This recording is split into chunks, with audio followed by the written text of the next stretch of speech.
Hi, everybody, and welcome to Tasty Talks, and Crap Walks. How are you guys doing today? It has been reported that the controversial social media sensation Kevin Samuels has passed away at the age of 56 of a heart attack. Even in his death, it is controversial. They have people that are celebrating his death and are happy that he is no longer with us. And then they have those that lives have been changed and impacted by Kevin Samuels that are mourning his death. There are a lot of people leaving comments on his last video that he posted on YouTube, saying that how could people mock his death and be happy that he's gone. And we all know in life that we have people that love us and we have people that hate us. Obviously, the views of Kevin Samuels rubbed a lot of women the wrong way, and the views of Kevin Samuels also helped a lot of men and women. And so you're going to have a catch-22 with everything. But I just want to take this opportunity to say that no one should celebrate the death of another person in the sense that they're happy that that person is gone. And it's a respect thing. I think that we may have difference of opinions in certain areas, but we should all respect each other. And this is still one of our own that is no longer here with us. And I don't see why anyone should be happy that he is not here. Sometimes a person's message rub people the wrong way, and sometimes their message is not for you. The only person that can determine who you are and what you are in life is you. The only person that can make things that people think or say about you true is you. Kevin Samuels had an opinion on things, whether or not his opinion was a little, out there.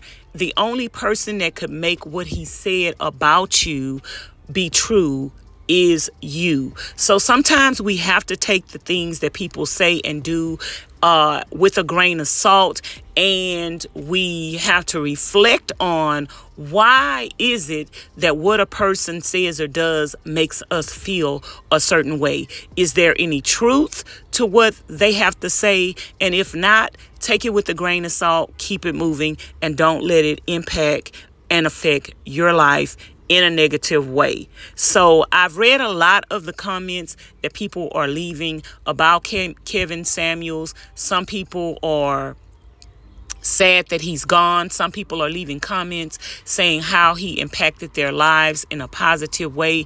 And again, there are some women that are rejoicing that he is no longer here.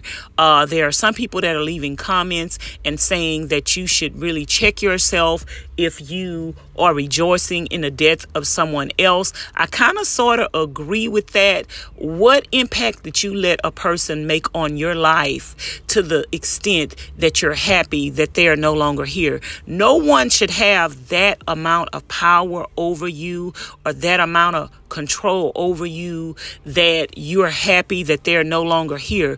What is it that person not being here anymore, how is that going to change your life? How is that going to affect your life? Sometimes we give people and their opinions and their presence too much power over our lives to where it changes us as an individual and a person and makes us not into a good person. Some people were focusing on Kevin Samuels not being a good person because of his opinions and points of views. But are you a good person because of your opinions and your points of view in rejoicing his death? So I think this is an opportunity for a lot of people to take a chill pill, to take a harder look at themselves and to see whether or not you are a good person, because Kevin Samuels' opinions of you should not have made you hate another individual or be angry with another individual to the extent where you're happy that they're no longer here. So I want to listen to Kevin Samuel's last a portion of his last video that he posted on YouTube, and I'll weigh in and give my thoughts in a minute.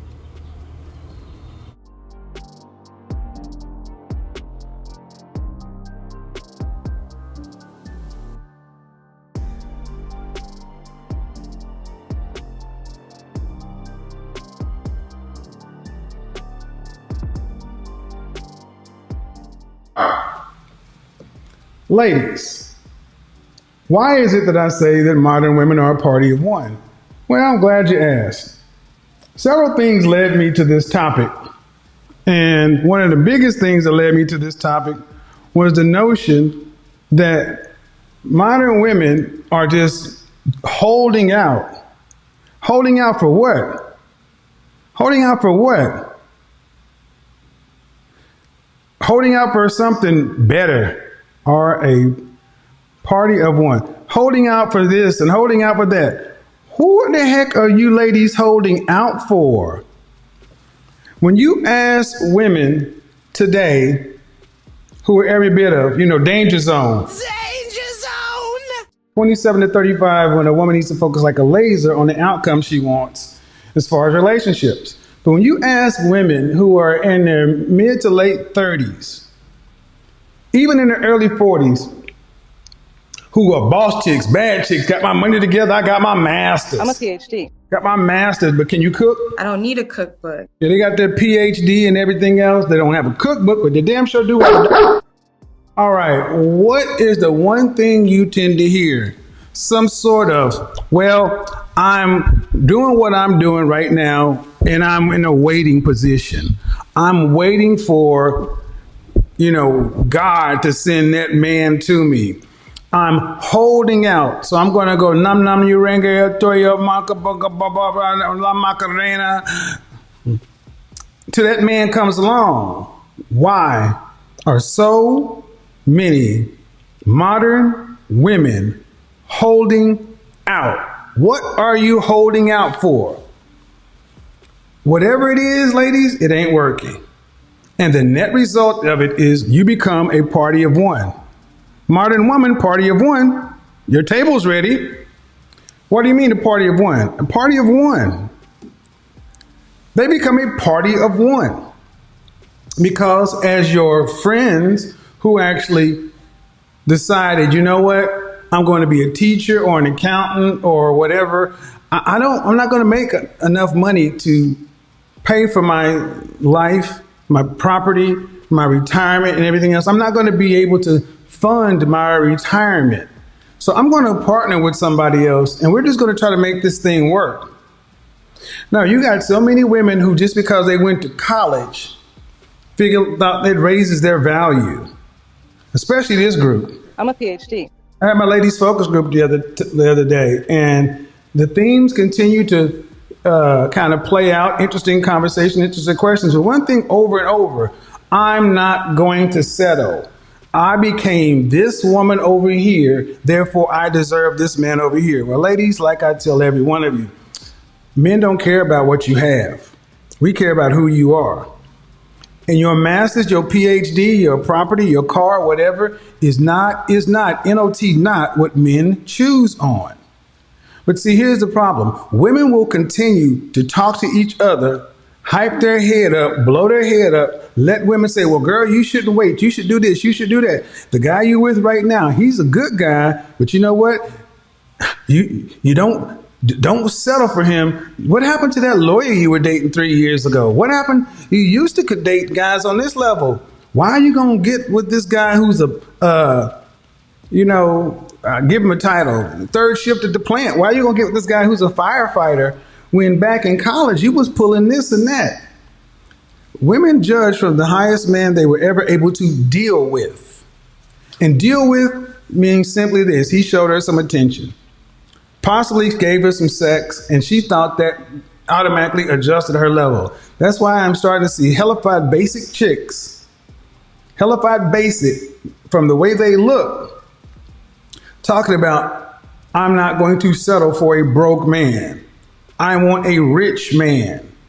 I want this lifestyle. And I'm like, you do realize you can set whatever price you want to in the market. That's your choice. But you do realize the market, like YouTube, like Instagram, the market is like YouTube and Instagram. Anybody can get a YouTube channel. Anybody can create an Instagram channel. Anybody can go to YouTube, create a channel, and post content. But that's because you have a YouTube channel don't mean somebody's going to watch it, don't mean you're going to get a following. Everybody who's watching right now has a YouTube channel or Instagram channel, but every one of you ain't making money on this stuff and they're in a business or whatever. Why? But this is the market. So women think because they can create a YouTube channel or an Instagram channel, because they can be in the market, they can determine they can have success in the market. The market lets anybody in, but the market gets to decide what success is. So all these women talking about they're going to hold out this and that, they cannot produce the outcome they say they want, and they don't want to settle for lower, so they're just going to hold out and wait. Party of one. Sad chick, party of one. Ebony the attorney, party of one. Marsha the marketer, party of one. Nancy the nurse, party of one. Or the PhD or the doctor. Hey, Rita the realtor, party of one. Christine the creative, party of one. Erica the entrepreneur, party of one. Party of one. My question to a lot of the women that have a problem with Kevin Samuels, his approach and his message is, why did you allow what he had to say about you bother you? I mean, yes, his views seemed a little off and a little far-fetched. He kept it professional. I must say that he kept it professional, but I mean, a lot of people still listen to him.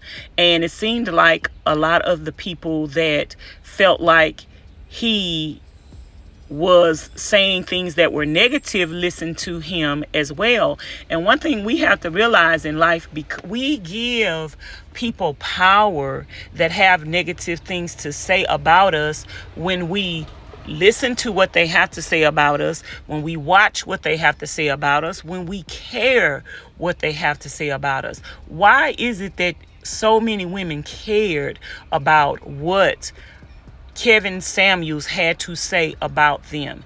If you are educated and you strived for something more, and you set the bar for your future and you were happy with the choices that you made, what man on the face of this earth has power to impact your decisions, and why would you care? It seems like he did have a problem with women that were educated, wanted more out of life, and set standards for themselves that made them want a better man as a partner. And it's nothing wrong with a woman wanting more for herself, setting standards for herself, wanting a better man than what the generation of men are producing nowadays. It's nothing wrong with that. It seems like to me some men may have a problem with women being educated, wanting more, setting standards for themselves, holding out, choosing to be a party of one, because that eliminates them from the process. It used to be women were waiting around for men to choose them, but now women are setting standards that eliminate men from choosing them. And of course, you're going to have some men that have a problem with women that choose to set the standards and don't sit around and wait around on a man to choose them. Rather, she sets her standards to the standards of God, to where the man that does choose her is worthy of her allowing him to choose her. Some men are gonna have problems with the woman saying before she gets married that she has a right to allow a man to show interest in her or choose her. We don't have to settle for a man choosing us and considering us to be the prize. We need to look at this before we get married. And it seems like he did have a problem with women choosing to be a party of one. There's nothing wrong with a woman choosing to be a party of one and holding out for what she thinks she deserves and hearing from God. Any person that is going to question a woman choosing to live a life that is pleasing to God, I mean, why would you listen to that anyway? So if that was his objective and that was his perspective, you don't put a man's opinion over what the word of God says. So I just, would have just heard what he had to say, see if it's any truth in what he had to say pertaining to me, myself, and my life. And if it didn't pertain to me, I would have kept it moving. Now, maybe some things that he had to say did pertain to some women, but maybe it didn't pertain to the majority of women. So if it didn't pertain to you, why would you worry? Why would you care?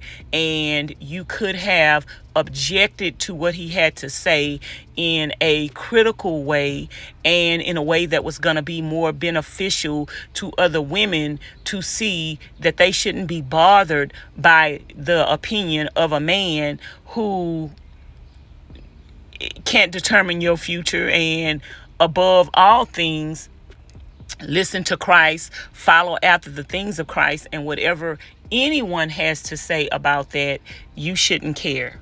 So let's look at some of the comments that some of his subscribers and supporters left on his last video. Let me know what you think about his last video. I did play a portion of it. Let me know what you think about him, his work, and his contribution to social medias and his opinions in the comments bar below. And I just feel like we should respect each other. Just because a person has an opinion about you doesn't mean that they're disrespecting you. That is their opinion and they are entitled to it, but you shouldn't focus on their opinion to the point where their opinion makes or breaks you, changes your life, and causes you to worry about what their opinion is about you.